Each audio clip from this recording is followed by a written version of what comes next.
Hey everybody, welcome to the Good Evening Kitties podcast, a Tales from the Crypt review. My name is Melissa, your ghostess with the mostest, and today I'm doing a very special full movie review of 1972's Tales from the Crypt. Today I have with me Mike, who's back to help me review it. What's up, everyone? I'm so excited. We watched this a little bit ago, but we're really excited to talk about it. I've never seen it. Have you ever seen it before? I have heard of it through a lot of different places, but I've never actually come to see it until now. So Yeah. It was, I have to say, overall, it was better than I expected. Yeah. I mean, it started off a little slow, but it definitely picked up by the end, where I was pretty excited about it. And I love just 70s movies, horror movies anyway. And I love anthology movies. Yeah, so I mean, we were really excited to see it, and I never got around to seeing it. And again, it's 1972's Tales from the Crypt, which was, I believe, the first of the anthology movies, because the next one will be Vault of Horror. I want to say you're right. That's the earliest I'm pretty one. sure. That's the early. I think this would count as the earliest foray into the comic books on the screen, at least. But. Now, I'm going to tell you a little bit here about the movie. It was directed by Freddie Francis and produced by Milton Subotsky and Max Rosenberg. The screenplay was by Milton Subotsky.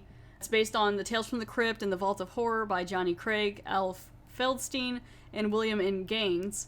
It stars the wonderful Joan Collins and Peter Cushing, and many other people, Richard Green, Patrick McGee, Barbara Murray, and Ralph Richardson playing the Crypt Keeper. Ralph Richardson is I love this guy's work.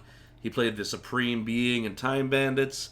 He was in the, I believe it was the original Four Feathers, great British war movie from the 30s, I believe. So anything that he's in tends to be high quality. The music is by Douglas Gamely. Cinematography is by Norman Warwick. It's edited by Teddy Darvis. It was produced by the production company of Amicus Productions, Metro Media Producers Corporation, distributed by 20th Century Fox in the UK, Cinerama Releasing Corporation for the US, and it was released March 8th, 1972. So this is a British production. Yes, so these are all British, most of them I think are British actors. It runs 92 minutes. Its budget was only £170,000. Yeah. But when it came out in the U.S., it made over $3 million. So, I mean, it's not bad. Yeah, that's a really good profit there. So this movie kind of starts out, we'll just go through kind of touch on everything a little bit, because like I said, there's 5 parts in this movie. It's an anthology. So it starts out, and they're kind of at this mortuary, taking, I guess, kind of like this morgue tour, like through a catacomb. It's a group of people, 5 people, who are viewing old catacombs. And somehow they find themselves separated from the main group. And it happens pretty quickly. Well, it's an old English monastery, and anyone who knows anything about the dissolution of the monasteries whenever England became Protestant knows that it wasn't an entirely pleasant experience. The tour guide early on says something about the monks being tortured and executed horrifically. And so, naturally, you'd expect this place to have a lot of baggage. Everyone starts to head on the tour, and then, the 5 strangers don't really keep a close eye, and Joan Collins ends up dropping her is it brooch? A brooch? Or brooch. A brooch? She drops brooch. Joan Collins drops her brooch, which kind of comes back to play later. It's in her bit. She realizes she drops it, and then they find it, and that kind of separates them from the group a little bit. Next thing you know, they end up in this room. They kind of walk in, and the door closes behind them, and they need to get out, and there's a man there, played by Ralph Richardson. He's the Crypt Keeper. Now, he isn't like the regular Crypt Keeper from the TV series. No. He isn't dead and old. He's kind of old, but he's not dead. He's just an old monk. Yeah, he's got the robe on, and he basically tells them to come in and sit, and they're saying they don't have a whole lot of time, and he's like, "There's no way out there." Who are you? Where did you come from? All in good time. Look, how do we get out of here? All in good time. I'm in a hurry. It can wait. Well, I'm afraid it can't wait. I have an appointment. Sit. All of you. Please sit down. And he kind of, throughout the anthology, he kind of details how each of the strangers may die. And he's got these 5 little stone pillar things for them to sit, so that he can regale them in their tale. And he's kind of sitting in front of this stone thing that kind of looks like a skull. Mm-hmm. I mean, they don't have nothing else to do, so they're like, I guess we'll sit. Like, the door's shut, so... That's one scene early on that actually I didn't quite realize. There are 5 seats for the 5 people. Why is that? So there's a little more to it than just, him predicting But we'll get into that. Yeah, and so the first story is called "And All Through the House," which is also taken from. It comes up later in the TV series. I've already done the review for that, season 2, episode 2, about the crazy Santa. This one is Joan Collins' story. It starts out because he kind of asks her, like, well, how did you get here? Because each of the people don't really realize how they got to this tour. They're just here. And that's another sign that something more supernatural is going on in general. Yeah, so she just starts talking about it, and it kind of goes into her story. And so this story, "And All Through the House," is taken from Vault of Horror number 35 from the comics. In this, her name is Joanne Clayton. And as the story goes, like in the comic, she ends up killing her husband on Christmas Eve.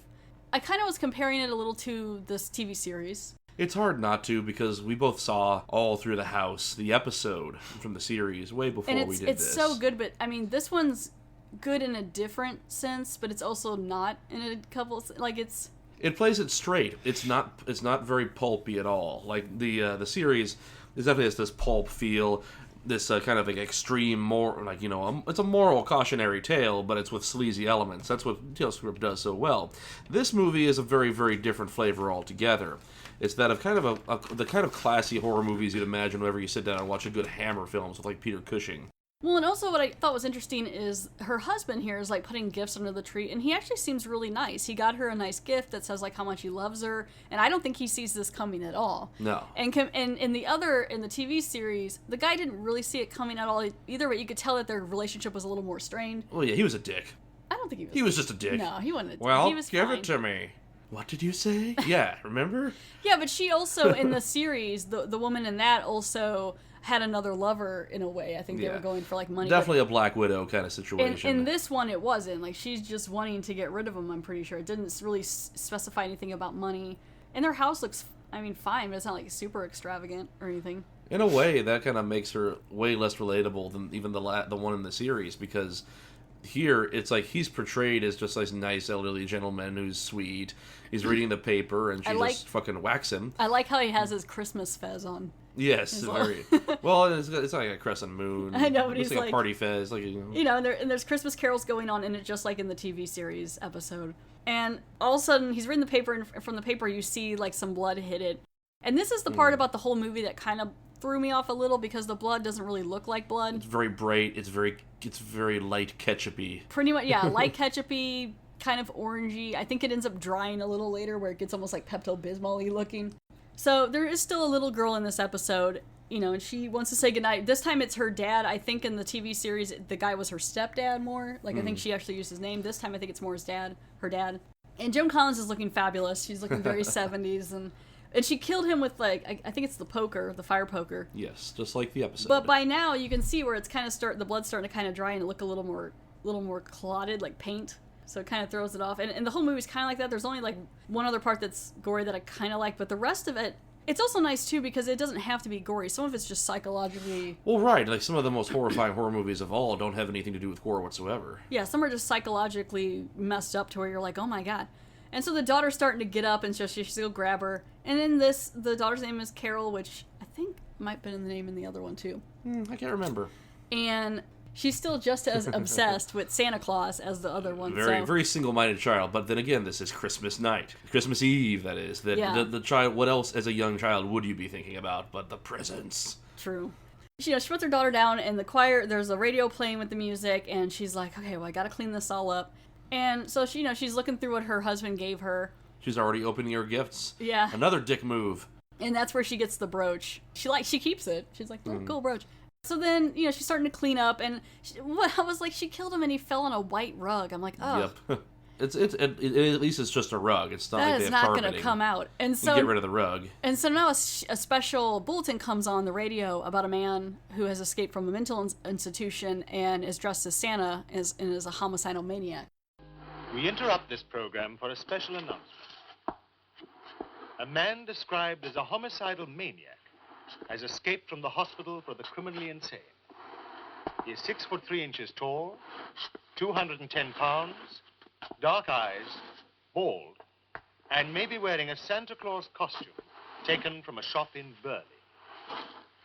All residents of the county are warned to be on the lookout for this man and to phone the police if they see him.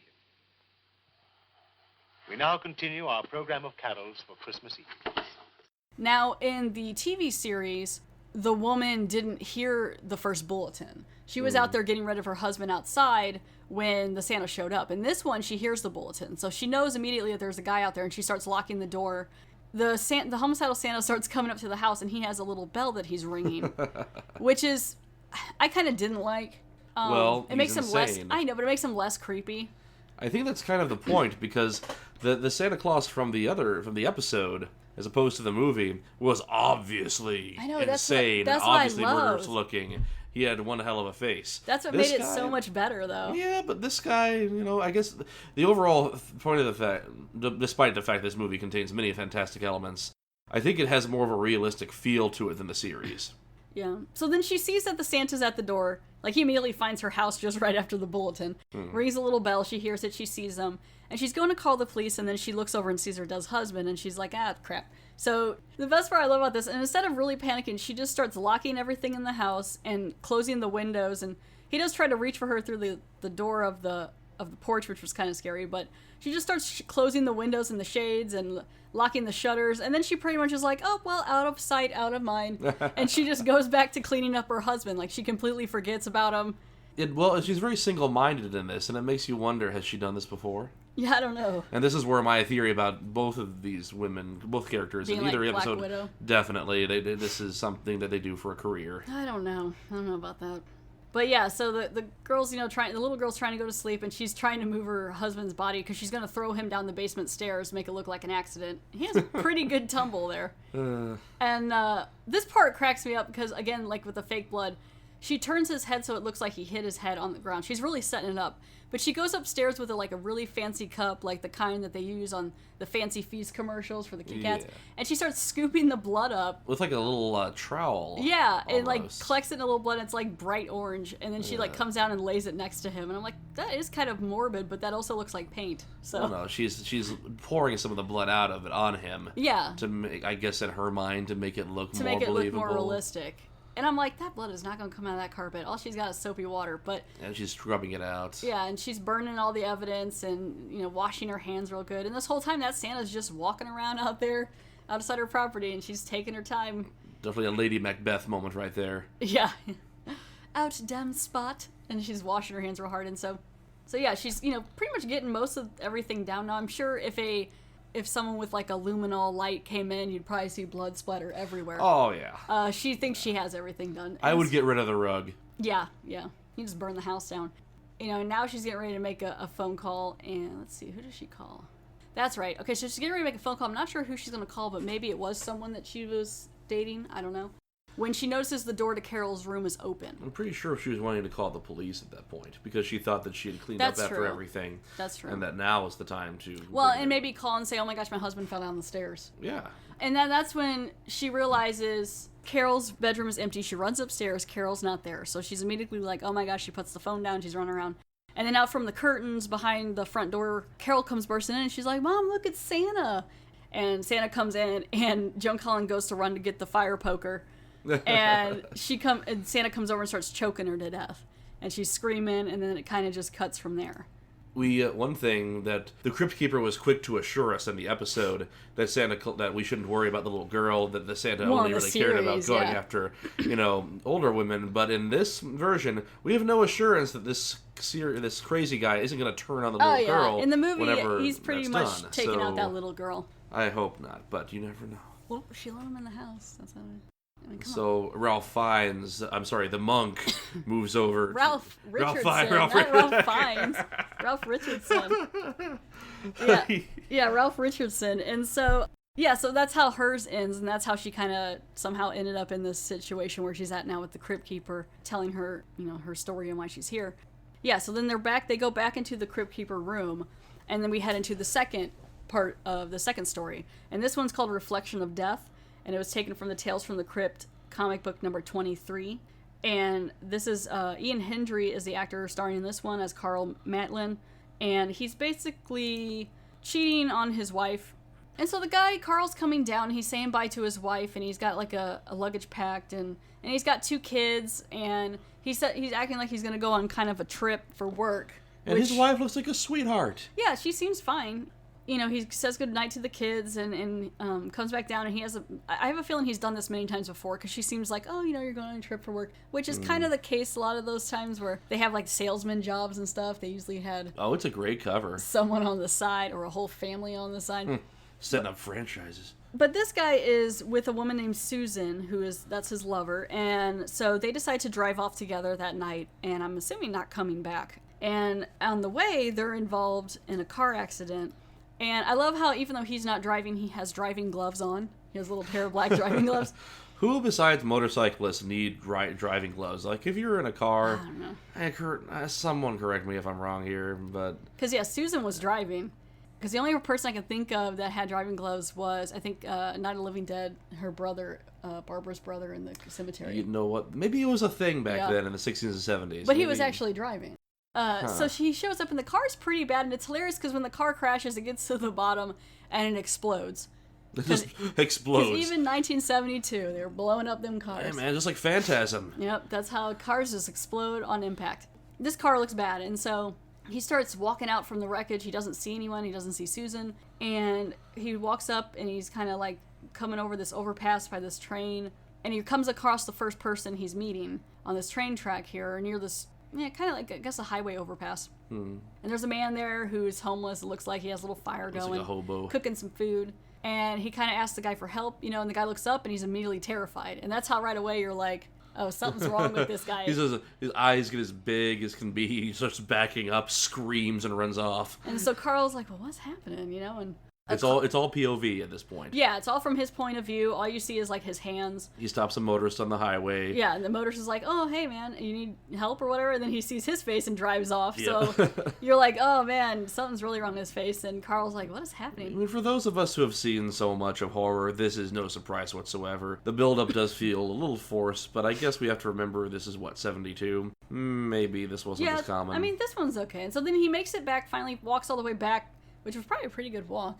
All the way back to his old house with his wife.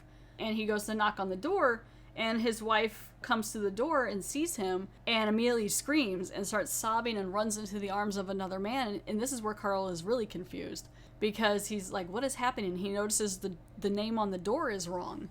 It's not his last name. This is where I was definitely like, okay, well, he probably dead. There's like a time difference.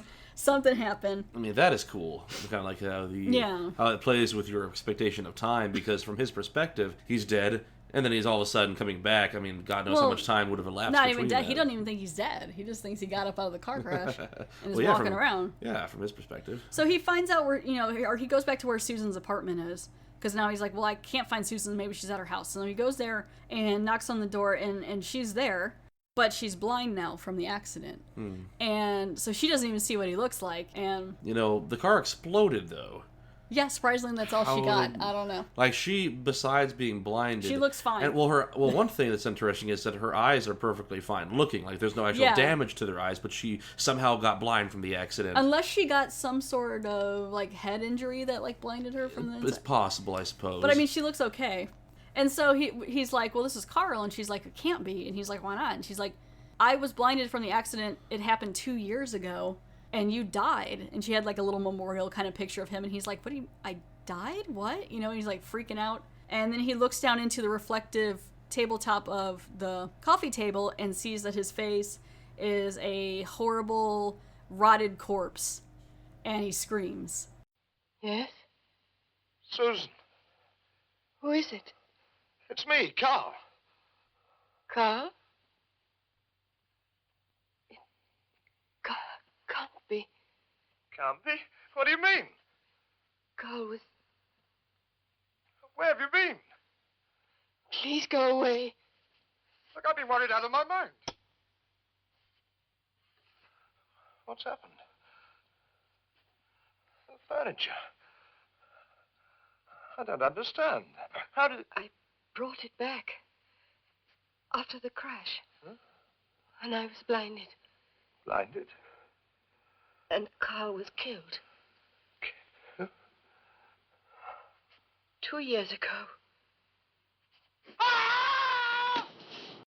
Well, from what I remember, it's not that horrible. I mean, it's not really, but... Take a look here. It would... I mean, it's... It's okay. It's your average, Return of the Living Dead kind of.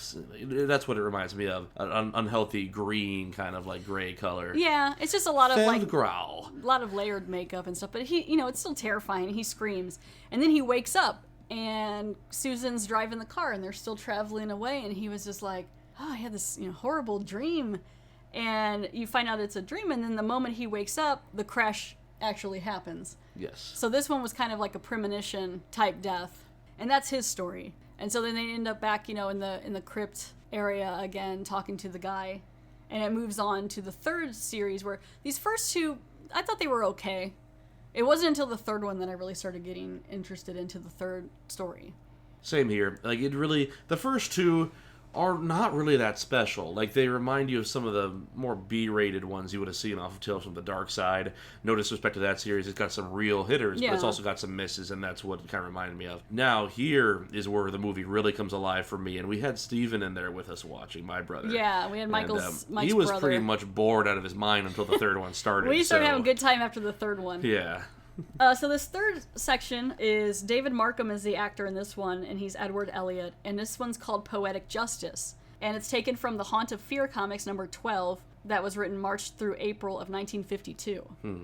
So this one stars Peter Cushing in it as well. So good. And, the actor in this one's Robin Phillips. That's my mistake. His father is David Markham, but he's playing a guy named James. And they're looking across the street, and Peter Cushing plays a nice old man who makes toys and hangs out with all the little kids in the neighborhood, and they love him. He's like an English Mr. Rogers. Yeah, he's great. His name is Mr. Grimsdyke. His wife has passed away, so he's a widower, and he has a lot of free time, and he kind of keeps the grounds of the area in between those times. But a lot of the times the little kids like to hang out. He's got a couple dogs, and, well, he's got a lot of dogs. They're all kept in a small pen, which I wasn't a huge fan of, but I know it was just for the movie, but I was like, there was like 10 dogs in that pen. So the kids like to hang out with him. Like I said, he makes toys, and apparently that makes this guy jealous. Who's staring across the street from him from their study, which is quite nice, but it definitely speaks of wealth. The thing, this episode was just, or this part was just so sad, this story, to me, because just because the guy's house isn't super rich, they were making offers to Mr. Grimsdyke to sell his property, but he said him and his wife has lived there his whole life, and she passed away, and he wants to stay there. Right, where else is he going to go? And he's already built relationships with a lot of people in the neighborhood. He has kids he hangs out with to make him feel young again, maybe. There's, he's doing good. It gives him something to look forward to, and it's a little more run down, but we go inside the house later, and it's not like a dump or anything. It's not that run down looking. It does look like just regular, kind of lower middle class dwelling. So mostly the guy James, the son, is the guy who's really against Mr. Grimsdyke, and he starts this kind of campaign to push him to the limit. To frame him. Yeah, make him look bad to everyone around. And he goes next door to the guy who has these really nice roses and starts digging up all these roses. And then comes back in and shows his father, that he's picked a couple roses. And then Mr. Baker is the guy with the roses, and he made a huge mess, and it's Mr. Grimsdyke's neighbor. And so I guess he's basically trying to set up Mr. Grimsdyke, saying that his dogs did it. I don't know how they're in that cage. The police just take away all the dogs, no questions asked. I know, and it's so sad because, he says he couldn't afford licenses for the dogs, but you kind of need to have your licenses. But it's like that's kind of all the companionship besides the kids that this guy had left. And so Mr. Grimsdyke, he had all his dogs taken, so he's really kind of sad, and he's not sure what's happening, and he also likes to dip into the occult a little bit. Oh, yeah. So he's using the, I guess, is it Ouija board? It's a Ouija board. A Ouija board to talk to his wife, Helen. And she's answering, even though he looks terrified, but he's still excited to talk to her. And she basically is warning him that something bad's going to happen. He is just entering gnosis right now. His hands are shaking. It's hardcore, man. Yeah, she sends him a message that says danger, and he's like, danger? Like, he doesn't... He's like, she could have been a little more descriptive. I think I would have been like, what danger? But I guess it takes a lot of energy to bring that out. So, again, like I said, they took his dogs, and now he knows something dangerous is going to happen, and so he's kind of concerned. So now, of course, the rich man and his son are sitting down with the council member for the neighborhood, and again, really, really pointing out that if they were able to somehow, what was it? They were going to incriminate him for something where he'd lose his pension and therefore save the neighborhood money somehow. Well, they were saying like they could save some money if they would just fire him. Like he's not doing like he doesn't do a whole lot of stuff, but he's hired by like is it the chancellor? It said something like that. So they're like, we could fire him, and even the chancellor's like, well, he's going to retire in 2 years, and they're like, well, why not just do it now and save the county some money? And he's like, well, he'll lose all his retirement benefits. Yeah, exactly. We can keep that money. Like, he's been doing this work for, probably his whole life. Like, he has so little and they have so much. It grinds my gears. I know. This one I was just like, oh gosh, people, it's so mean. And so he's just, sad, and he comes back to the house. Not all this rich guy, just all he does is can look at him. This punk has nothing better to do than stare out the window all day long, smoking and plotting on how to ruin this old man's life. He's a loser. And so his dad's not super into like firing Mr. Grimsdyke, but he's also not stopping he's not stopping anything. He's allowing it to happen. And so the next night, Mr. Grimsdyke is having dinner with his wife with her picture, which is very sweet. I have never seen any sharper delineation between hero and villain than at the beginning of Commando. It's And he hears something at the door, and he goes to open it up, and one of his little dogs has come back. It wasn't in the pen. And his name was Jamie. It's like a little Jack Russell or something. And it comes back, and he's like, oh, yay, they didn't get you. And so at least one of the dogs has come back for him. Then it cuts to, I think that's the Chancellor now, too.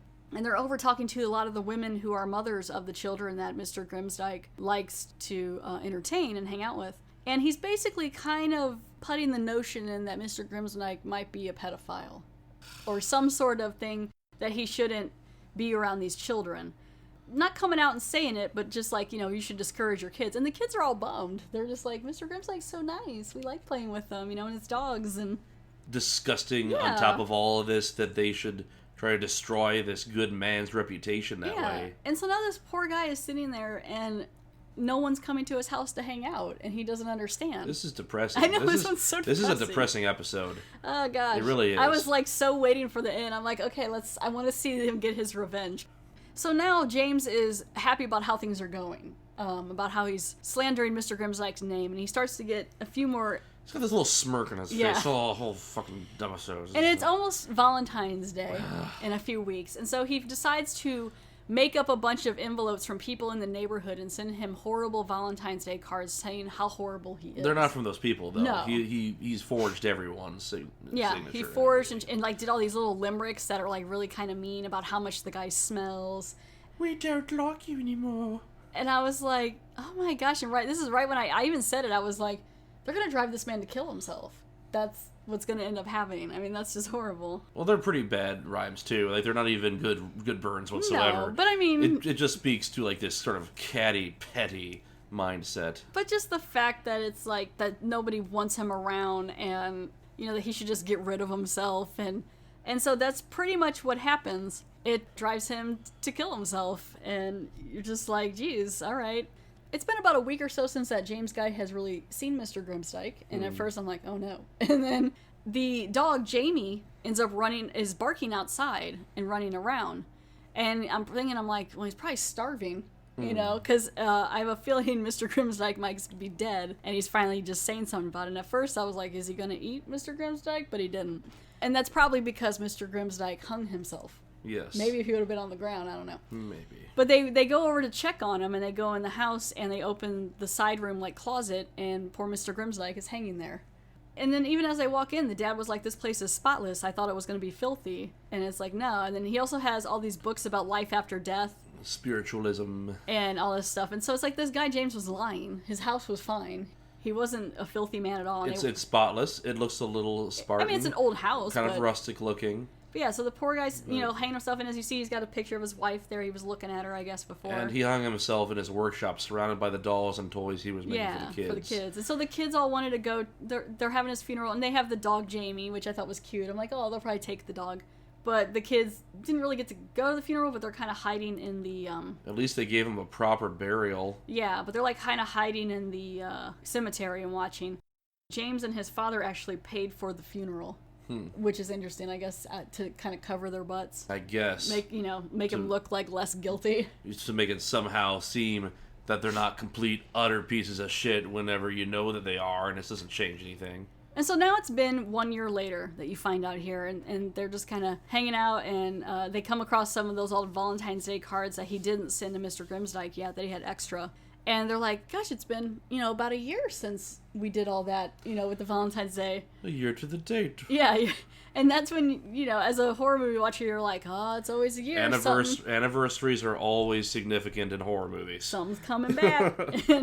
and so later that night, the dad of James heads out. I think he just heads upstairs to go to bed. But James is up late working on something, and that's when they go to the Grimsdyke graveyard area, and you can see that he's starting to come up out of the grave. And it seems like James might even be a little nervous about the fact that it's been a year, and maybe feeling a little guilty. I think ever since... The look on his face is not one of guilt, it's just sheer fear. I don't think that this person is capable of feeling any kind of real, admirable human emotion. Well, and it is probably also he, it's been a year and he hasn't had much to do. He never felt so alive when he was making Mr. Grimsdyke. That's another thing, too. Horrible. If you really, really hate someone and you drive them to ruin, what then? Yeah. What else are you going to do? So the older man heads up to bed, and James is left by himself, and you can see Mr. Grimsdyke's corpse coming out of the ground. There's fog and stuff, and he looks fine. I mean, he looks he looks fine. I mean, he don't look like himself, but I mean, he looks. It's not like super scary, but I mean, he looks pretty much like the guy's face from earlier. It's the distinctive cheekbones. Yeah, I mean, he looks creepy, and I did like this part because James is working on his desk at night, and then the hand comes down, and he's got like these pointy nails. And, he doesn't notice them at first, and then, they kind of cut to black, and something happened. And so the dad comes in the next morning and notices that James has fallen asleep at his desk, and he's covered with the orangey carrot. Oh, God. It does take it out. Like, yeah. You made a good point about the difference between the gore effects here. Yeah, it does take it out because it's like he's covered with this, like, orangey carrot stuff. And then this is, like, my favorite part because he's covered with the orangey carrot stuff, which is, like, supposed to be blood. And his dad's like, oh my gosh. And then there's this piece of paper that's like kind of folded up, and you open it up, and it's a Valentine's Day card written in blood. But it's a real heart. Like, it actually is a decent looking prop. Yeah, this is probably the best prop of the whole movie for me. Yeah, forget the blood. There's like a Valentine's Day poem, and it ends with the word heart, and when he opens it up, there's the James's heart, and it's still beating. Now you really have no heart. Yeah, and he opens up, and he screams, and he like covers his face real dramatically. You were mean and cruel right from the start.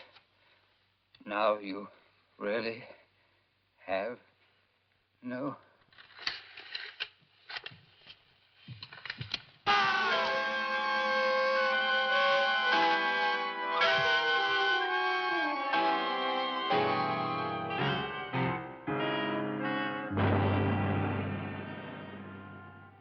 And, he sees that his son has died. It's dramatically more like excessive melodrama. It's, But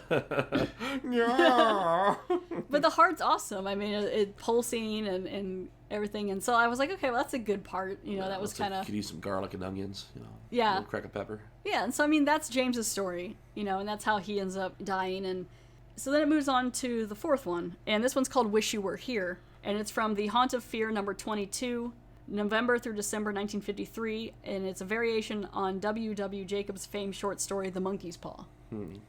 And so this one is, there's a businessman named Ralph, played by Richard Green, and he's close to financial ruin, which really, that doesn't seem like that would be a reason that you would be punished, unless he made bad business deals or tried to, I mean, it didn't seem like he was really that mean or anything, but he's working there with his lawyer, and he has a wife named Enid, Ralph does. Basically, he just burnt through the money that he had. Okay, now here they do actually make mention about him having done dishonorable things his whole life. Whenever he says bankruptcy, well, that's dishonorable. And the lawyer points out, you're one to talk. Okay, I guess he was dishonorable in some stuff. We don't get to see him. They don't really go into it a lot, though. But unlike the other episodes, we don't get to see, him do anything. It's just heavily implied that he's a scumbag. Yeah. So. And so he goes home to his wife and kind of lets her know what's going down. And they're talking about what they're going to do about maybe filing bankruptcy. And they have a lot of like little antiques and things around in their room. It's very ornate. I kind of like her hair. I don't know. It's very like Loretta Lynn or something, like back in the 70s. And she finds this, like, there's this ancient Chinese statue. It's like Confucius. Or Lao Tzu. Take your pick. And the figurine on the bottom that they've had for a long time that they never noticed it said this. on the bottom has some inscription that says it will grant 3 wishes to whoever possesses it. And they're like, oh, well, isn't that lucky? Which I don't know if we're supposed to read so much of this into a movie like this, but it might speak to their vapid nature, the fact that they just accumulate items not for themselves, but for what it'll make them look like. Oh, look at us, we have good tastes. They never read the inscription until just now. Yeah. Enid wants to try it out. He's like, okay, well, whatever you want to do. Like, of course, he's like, this isn't going to work, Yeah, he actually brings up the monkey's paw, which I liked about that. They're self-aware. Yeah. A little meta there. Well, yeah, and he's even like, you remember what happens on the end of the monkey paw story. Like, it's not a good thing to do. And she's like, I'll try it anyway. So she ends up taking the figurine, and she wishes for a fortune. Of course, they never go super into detail. You really got to cover your bases when you make a wish. And so that right around that time, that is right after she makes that wish, Ralph gets a call from his lawyer, and he says something about money, and he needs to get over there immediately. And so he heads back over to talk to his lawyer, and he's driving this cute little car. I like his little car. And there's a man that gets on a motorcycle that's following him. Kind of weird, because the guy was waiting for him at his house. I don't know. And so this guy's on this motorcycle following him, going faster and faster, and he has all his gear on, and apparently, I guess this is Death following him. Well, yeah, once you actually see that it's the skull, it's pretty So the guy's just driving, nose. and he notices the guy getting closer and closer, and the guy's got a really horrible face. I think it's like, it's like a skull. It's a skull. Yeah, he's got a skull face. He's being chased by the Grim Reaper. I love, though, how the Grim Reaper has all his appropriate gear on for driving motorcycles. Well, yes, he's very responsible, because he knows what can happen. You gotta be safe. And so, yeah, he's getting closer and closer. Which really, you could maybe say that someone just hired this guy to scare him or drive him off the road. But I prefer to think it's Death. yeah, so we're gonna say it's Death. So Death is chasing him on a motorcycle, and he gets closer and closer, and he ends up like right up in the window there, in the what's the dashboard window? What? The mirror in front of the dashboard.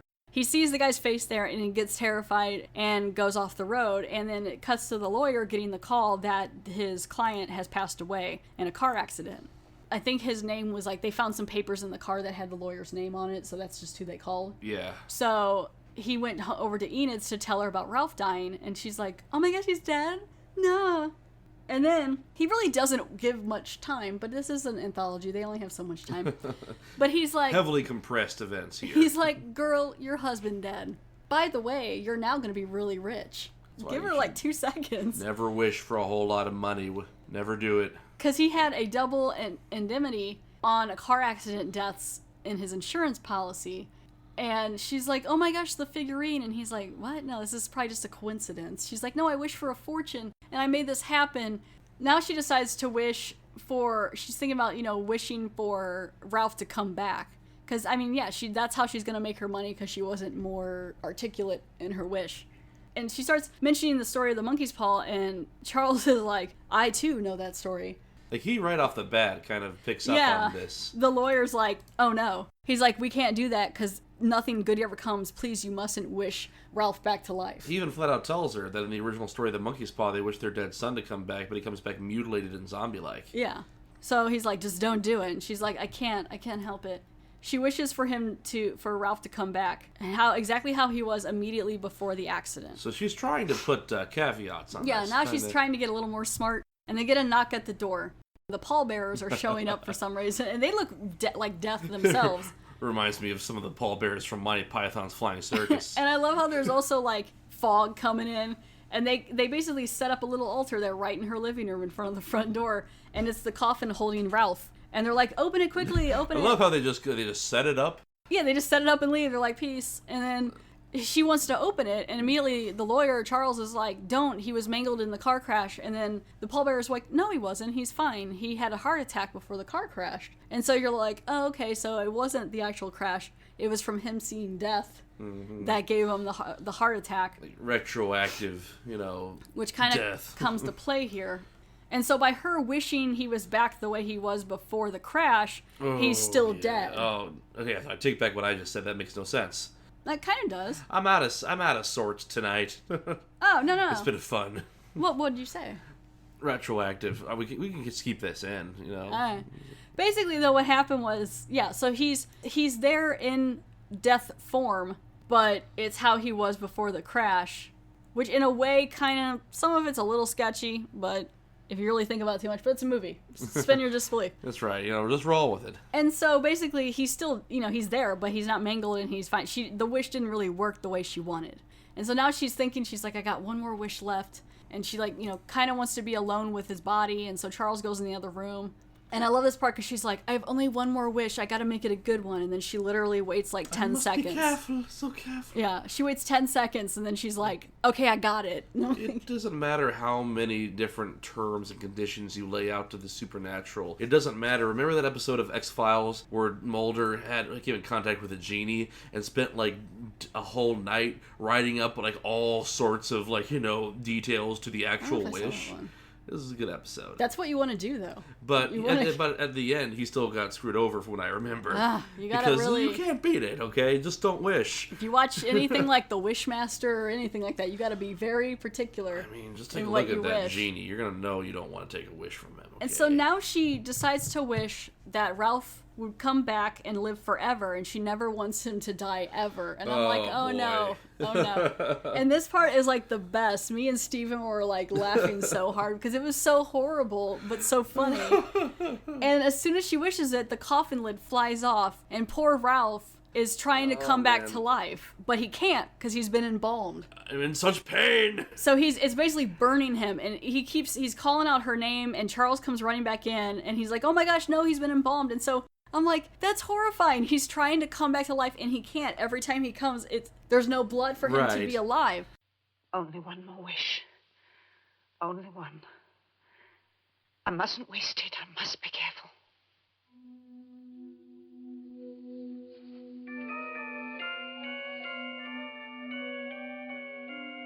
Please, please.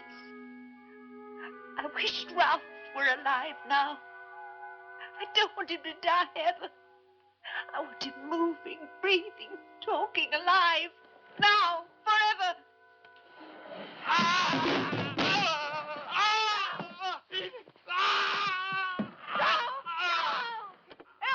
What's happened?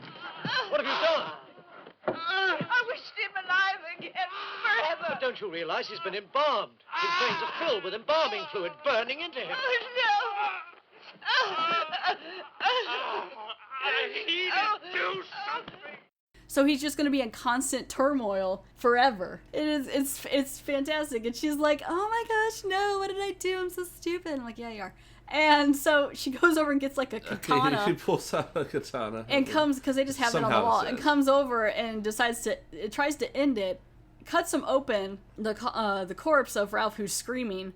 Every part of it is him is alive. Yeah. He's like the Thing at this point. Yeah. Only, he, unlike the Thing, he doesn't have much control over what happens. And it's just like his organs and it looks like chitlins. Yeah, because for a second, she only cuts open his stomach, and they kind of have a quick view of like some intestines, which I think might actually just be like intestines from like a cow or something. Probably. But they're not really bloody or anything because he doesn't have any blood in there, I guess. But she's not really doing it the right way. Like if you wanted to ease his suffering, I don't know. All she's doing is slashing his belly open. She's just making it worse, She's never done this before, though. Let's give her some credit. And she's so done, and she's cut off his hand. His hand is still moving. I don't know why we find this so funny. It was just, the ideal of it is so horrible that he would have to keep... It's wherever something becomes so unfathomably terrible that you just have to laugh. Well, because he's gonna live forever. His hand will always be alive. Every piece of him will always be alive. Yeah. So you've basically banished him. So it's like the only idea she has is maybe like to kill herself. I don't know to get away from it. I don't know what else you would do. And so she drops the katana and like crumbles to the floor, and she's just bawling and sobbing, and Charles is like, what is happening? And that's his story. That's how Ralph ends up dying. But he, okay, so that doesn't make any sense though. He died. Yeah, that's true. Technically he doesn't really die. We just found a freaking plot hole there. Technically he doesn't really die. And actually, if you think about it, it's really more Enid's problem. Like the fact that she's being tortured for not really... I mean, I guess you shouldn't mess with a monkey's paw, but still, yeah. So technically he really doesn't die. This one is obviously the one that doesn't really fit. It's still kind of fun, into though. the theme. I mean, it is fun, but it's the red-haired stepchild of this the movie. next one here is my personal is your favorite. favorite. It yeah. is. As far as just sweet, sweet revenge. This one is called Blind Alleys. It's the last one of the anthology. It's taken from the Tales from the Crypt number 46 that runs from February to March 1955. And so this one is at a home for the blind. There's a guy named Major William Rogers, played by Nigel Patrick, and he's there with his German Shepherd, Shane. And he is the new director of this home for the blind. And he starts to make drastic cuts financially to the building, and the guys are not happy about it. There's a lot of implication that he is pocketing a lot of the funds because he's a major appreciator of fine art. And the first thing he does when he goes into his office is start appraising it and deciding where he's going to put his paintings. It's not very decorated. I mean, there's missing lampshades. He's really going to, add some stuff to it based on the company dollar. The unfortunate part, too, is he also has a whip that he has with him. It's like a riding crop or something. I guess it's for the dog? I don't know. I think it's, well, if he has a military kind of background. Because it has like a leash attachment on the end or something. Rum sodomy on the lash. But I'm like, that's weird. And so the guy walks in, and it's a room full of blind men, and they're all eating lunch or dinner, and they're sitting there, and he doesn't really say anything, but it's weird to me that the guys don't pick up the sense that he's there, considering they're blind. I think that they might. Well, when he talks, it's not so bad, but he doesn't mention that the dog is with him, and when the dog barks, it kind of scares them. Yeah. So I'm like, I feel like you would know, or at least hear the dog panting. I mean, it's not the noisiest place. It looks kind of quiet. Yeah, it was really and very quiet. dull, so, I get startled by loud noises out of nowhere. I don't think that's necessarily... Yeah, see, the dog barks, and they're all like, ah! And like... I don't think it's really portraying them in a negative light, which is No, good. but it's just not giving them, like... I don't know, they make up for it later. Major Rogers is, like I said, cutting the budget. It's a really cold night, sometime later. And this Dead of winter. It's so horrible because they're huddled around like a heating They're unit. putting their hands right on the heating coils. Yeah, So... but the problem is it's not even on. But they're sitting by it in just the hopes that it would maybe kick on for a few minutes, and that they could stay warm. And the one guy's really sick because he's so cold, and it's literally freezing. They can't sleep because they're so cold. And so the main guy who is blind, goes to get one of the other guys a blanket, the guy who's sick, and there's no more blankets. It's really like bare in there. They each have a blanket, and that's it. And it is really cold. The walls are frosty, or the windows are frosty. When we go back to his office, we find that he's completely turned it into like his own private study. Yeah. There are expensive urns and statues on he has everything. A fire going. He has a huge bookcase with antique books, probably a personal collection. But he might, like I said, it's heavily implied that he's been a corrupt director, and he's been using a lot of the funds that have been destined to improve, to basically just make upkeep, run the place, keep the heat on, buy supplies for the actual inmates. Yeah. Are all going to his personal toys now. And now one of the main residents, George, who's played by Patrick McGee, comes to talk to Major Rogers and is like, they kind of feel the wall and find their way. They have walking sticks too, but he gets in there and he can feel that it's a lot warmer in there, and right. He's eating a nice steak dinner or something. What's incredible is just the cheek of this guy. Where the fellow says to the director, "Do you know anything about the blind?" And he flat out answers him, "No, I don't. But I've been in the military for 20 years, and this is how I'm going to run things." It's not a damn army, you idiot. Well, yeah, and this part's a little sad because George, who's blind, is kind of like, you don't know anything about the blind. We feel things a lot more deeply when one of our senses, that's a very common kind of stereotype. I don't know if there's any truth to it. The idea that you take one sense, you elevate the others. Yeah, but the fact that I kind of get the fact of, or the thing of like, if it's cold, it feels even more cold. I can maybe I don't know. I don't know. Well, it's definitely true for the purposes of this movie, though. I guess we should just leave it at that. Yeah. But basically, he's saying it sucks, and so he's like, maybe you should sell some of the stuff around here and help us with the heating that we're freezing. Yeah, I'm pretty sure that your original copy, original printing of Don Quixote could fetch prices enough to at least buy a few more blankets for every man here. He basically shuts him down, and so George is upset, and they go back and they kind of start talking to the other guys, and their food is like the thinnest potato gruel kind of crap. I don't know, the other meal earlier didn't look too bad. Now that the director's taken over, that's true. The quality of the food obviously has gone down. So George is upset, and it kind of cuts to the next day, and they're like eating some lunch or dinner, and What I thought also was interesting is when he does mention about, the heat is off, and he's like, well, it's just time for bed. You guys should be sleeping.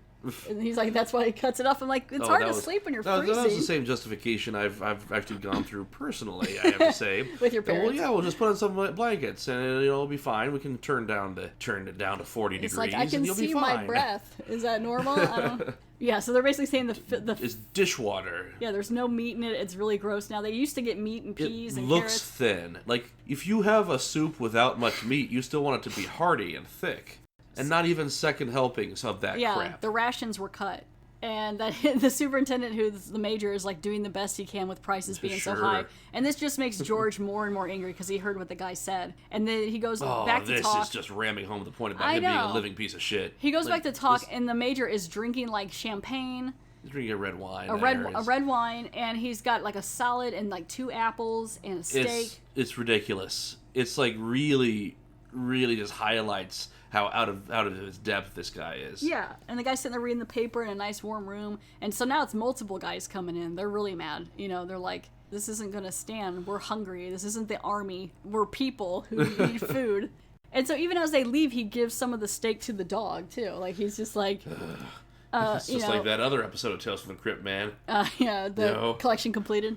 It's like a couple nights later, so the poor guy who's sick is still really sick and freezing, and George is letting him have one of his blankets, and they're just so cold, and the guy looks really bad. I mean, they made his makeup pretty good. He does not look good. He's dying. And he's telling him, please get a doctor, and George has had just about enough. This movie has a lot of suffering in it. Yeah. And so, yeah, he's saying we need a doctor. This guy is really sick, and the major's like, well, can it wait till morning? It's after midnight. It's kind of late, which I'm assuming costs more, so he probably doesn't want to pay for it. And he's using the threat of using the dog on the people all this time. So the threat of violence against the members of this. It's a very cute dog, though. I'm pretty sure it's cute when it's ripping out your throat. I knew something was up, though, with it because, or like that there was going to be a dog, because in the credits in the beginning, I saw that it said Shane was handled by so-and-so, and I was like, there's going to be an animal. And so when I saw the dog, I was like, there he is. So the major goes to check on the man, and it's too late. He's passed away. And now George and like all the other guys are all getting up too. And they're all waking up and they're like, do what now? He passed away, And they're all looking really mad. And the major's just like, that's unfortunate. But he does look a little scared.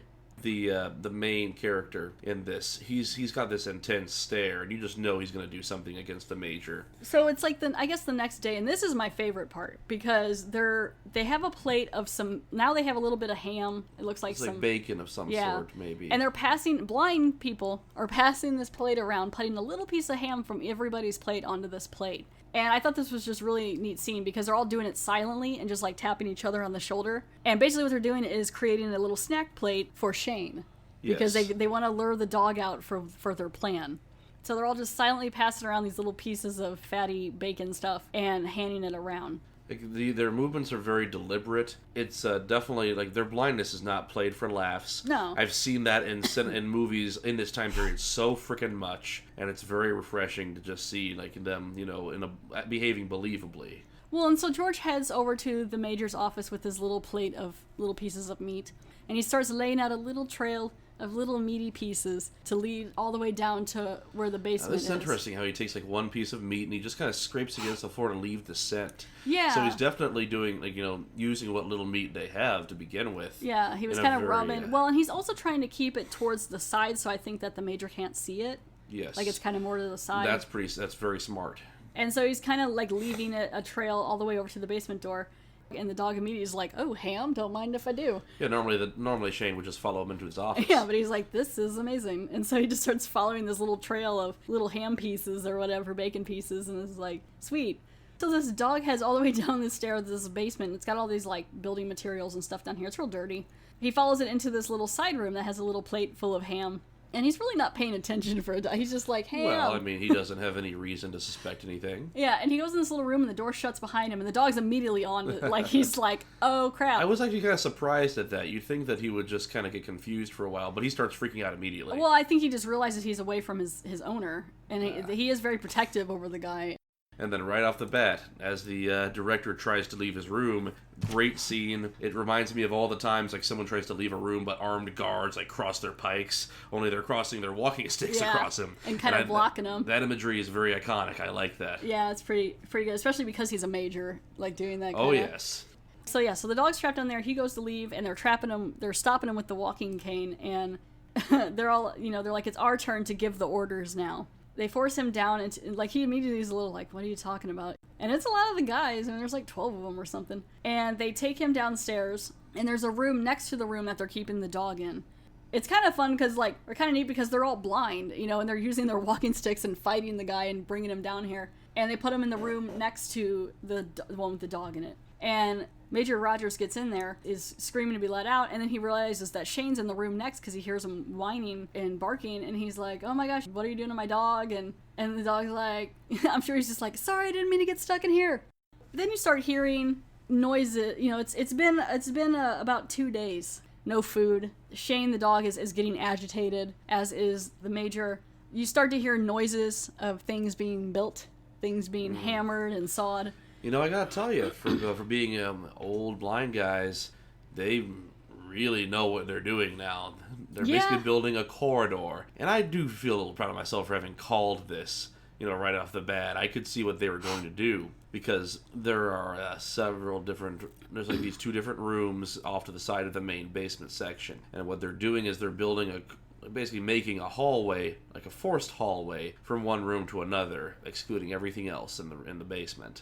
So the doctor does go to check it out, and as he heads down to the basement, the group of guys grab him and put their canes like under his neck, and grab him, and they kind of lock him in a closet. So I forgot about that. So they're kind of just getting rid of anyone who's trying to get in the way. And that guy George is pretty much like the leader, and they're building this, like Mike said, a little corridor. Major Rogers is kind of yelling like, you have to feed my dog. If you don't, he'll be dangerous. Yeah, they're like, he'll go berserk if he doesn't eat. And then George is like, yeah, that's the point. The idea, bro. Right now, you're kind of really starting to figure it out, but it's a little better than just feeding the guy to his dog. There's an extra level on this. They kind of set it up to the sense of what it's like to be blind when it happens too, which is kind of neat. So it finally gets to the time where they're going to let him out. And he kind of hears the door, like, unlock, and he realizes he can get out. And this is great. What comes up next with this line is incredible. What are you doing out there? You'll see soon enough. And so the door unlocks, and he can get out. And he's in this corridor that's kind of held together with wood and fencing. It's not pitch black, but it's dark. And he's coming out, and it's been, like I said, 2 or 3 days, so he's hungry, and tired, smelly, and it's basically they built a forced hallway from one room, one of those outer rooms to the other outer room. Yeah, but the other outer room was next to him. Yes. So they built like it turns. Yes. So as he turns the corner going down, the lights come on, and he has to turn to the right, and so it's going to lead him around to the door where his dog's at. And just as he gets to go through this small corridor, he cuts his finger, or his hand. He cuts his hand. And that's when you realize that this corridor is really tight and covered with razor blades. They just stuck all these little razor blades in the side of the walls. And so he has to go through this small corridor, and he's definitely going to get cut up or snagged or something. And so he goes through the corridor, very slowly works his way through, trying not to touch it. Yet somehow he's still kind of touching it. I don't know. I feel like you could... We're meant to... It's shot well enough. It's just that the perspective is that there's more room than I think he's supposed to have, actually. So at some points I don't think he really can avoid being scraped by the razors. And so he gets out of the little razor blade thing. He turns the corner where he's facing the dog's door, and there's a little chain like hooked to the lock, and right then they pull the lock and the dog comes flying out. Yes. He starts to run away from his dog, which is you're like, oh my gosh, because the dog's gonna chase him. And then that's when you think, oh no, he's gonna have to run back through those razor blades. And he tries to. But right when he goes to do it, George cuts the lights. So now it's like he's blind. And it's pitch black. And Major Rogers is like, no, Shane! And the dog's barking, and he's like, I don't care who you are, I'm hungry. And basically, I don't think he starts to go through the razor blades, because Shane catches them before. And so Shane eats them. And that's how Major Rogers dies. A fitting death. Yeah. He didn't die like a soldier, too. See, he was a major. He should have died with more dignity. Instead, he died screaming and terrified. Ha! And so now it cuts back to the Crypt Keeper lair, and they got to the last story. It's the end of the anthology. Basically, at the end of this tale, the Crypt Keeper reveals that he was not going to tell them what was going to happen, but telling them what had already happened. Exactly. That's kind of like that's really the only twist in this so far. Which I kind of didn't. I'm surprised I didn't get sooner. It took me to like the third story. There's a lot of stuff like this that I've seen, and I think that if you're too busy kind of enjoying the movie as it is and not really analyzing that much, then it's easy to creep up on you. But of course, you have more fun that way. Yeah, but by like the third one, I was like, oh, that's why they got separated from the tour, because they're dead. Like exactly. Well, they couldn't even remember how they got there in the first place. Well, and he tells them that they're going to go to a place where people who have died without repentance go, which is hell. And this door behind them opens. The door. Or purgatory, or some sort of underworld, No, it says it's hell. And and so the door that they were trying to get out of ends up opening, and it's a bright light, and the one guy goes to start leaving, and all the characters have to enter this door and head off to hell. So then the Crypt Keeper turns to you, and he goes, and now, who is next? And then turns to the camera and goes, perhaps you? And so it pulls away, and then... Was this produced by Focus on the Family? Pulls away, and the Crypt Keeper's lair is in flames. He wasn't warning them, they were already dead, and this is why they are going to hell for what they did. So they basically fall into a pit of flames. It's really overdone. It's it's fun, though. It's that kind where they're falling, and then they kind of just get smaller and smaller into a little pit of flames. And one by one, they have little pit of flames. Little pit of flames. Little cute flames. Just a little flame of hell. Just a little pit of hell. And yeah, so that's the end of the movie. I like it. I'd say definitely check it out if you're a Tales from the Crypt fan, or even if you just like horror anthologies. I mean, it's not like the end all be all, but it's a fun horror movie. Yeah. It's got some creative scenes. It's got this nice. I don't want to say retro. That word is overused and paints me as a millennial. So now, I am, but. So now I'm going to go into a little info about the show here. I got some of this off of Wikipedia and IMDb. Amicus Productions had been a long-time fan of EC Comics and the Tales from the Crypt. And Milton Saboski eventually persuaded Max Rosenberg to buy the rights. William Gaines insisted on script approval. He was the copyright owner of this.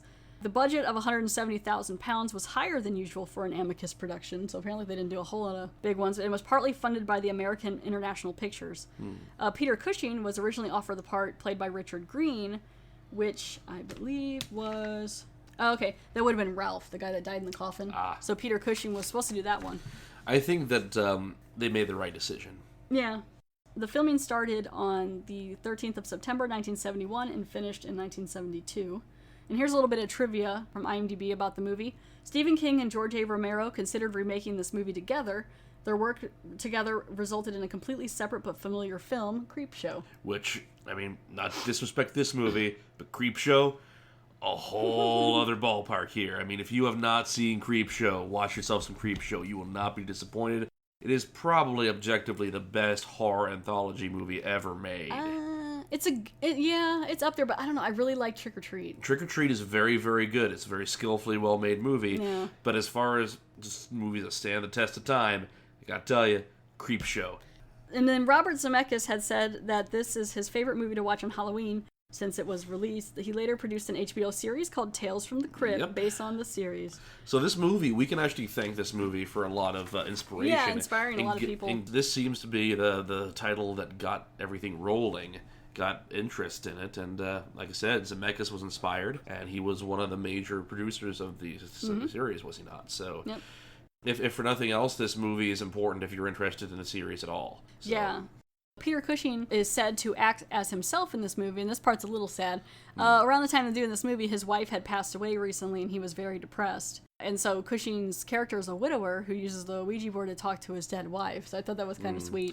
And all those old classic horror movies, like classic horror actors like Vincent Price, Christopher Lee. They played some of the most bone-chilling, terrifying characters on the face of the earth, but they themselves, great guys, like sweethearts, like everybody's friend, really have it together. And Cushing, from what I've heard, no exception to that rule. Well, Peter Cushing also wanted to do the movie so much that he took a lower fee. Yeah, and that's also the mark of someone who, if you've already got enough money, maybe you just have passion projects, so you actually enjoy acting, you enjoy certain things in certain genres, then why not take a lower cut? For you, it might be like a vacation, who knows?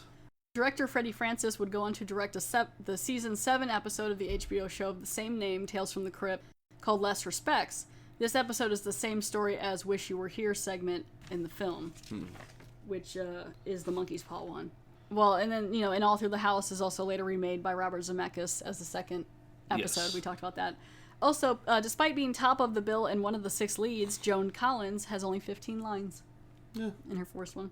Also, director Freddie Francis never read the original comics, fearing it would affect his personal interpretations on the stories.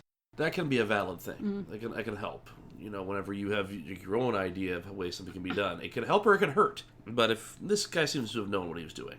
Well, and also, one more thing, Ralph Richardson, the guy who plays the Crypt Keeper, filmed his role in a day. Knocked it out. Oh, yeah. I mean, classically trained actor. Anything he's in, give it a try. And then there was... Especially Time Bandits. Time Bandits is, like, so good. Well, and then we did talk about the little plot hole in Wish You Were Here. Yeah, he's not... why is he dead? Well, and also, the plot hole here was, in Wish You Were Here, Enid wishes her husband back from the dead, just as he was at the moment before he died. However, when he comes back, he is embalmed, which would have happened sometime after he died. Like, he wouldn't... So that's another problem with that story. Yeah, he wouldn't have come back embalmed. But, I mean, you just kind of let go. Makes the story more fun. Yeah, I mean, it was okay.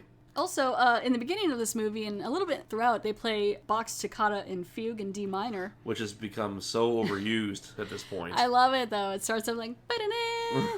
It's your little bat on the organ. Little bat on the organ, dancing on the organ. But the opening credits notes that a guy named Nicholas Kiniston performs this, which is half true. As the credits roll, the toccata in D minor, which even says almost a cliche in horror movies throughout film history, is heard in its original setting for the pipe organ, and parts of it are heard again for the end credits. The fugue, however, is not heard anywhere in the film. So it's just Bach's toccata in D minor.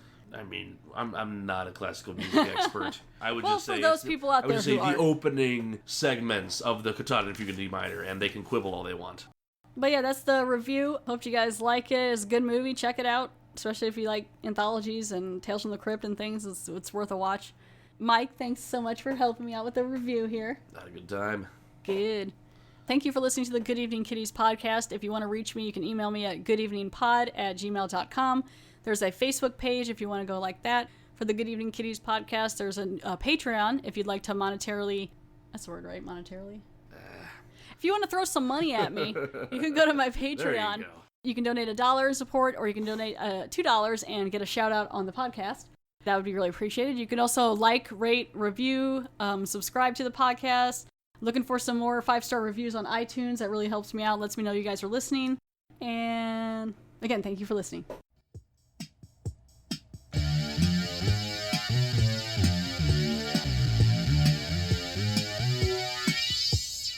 I just had quite a scare.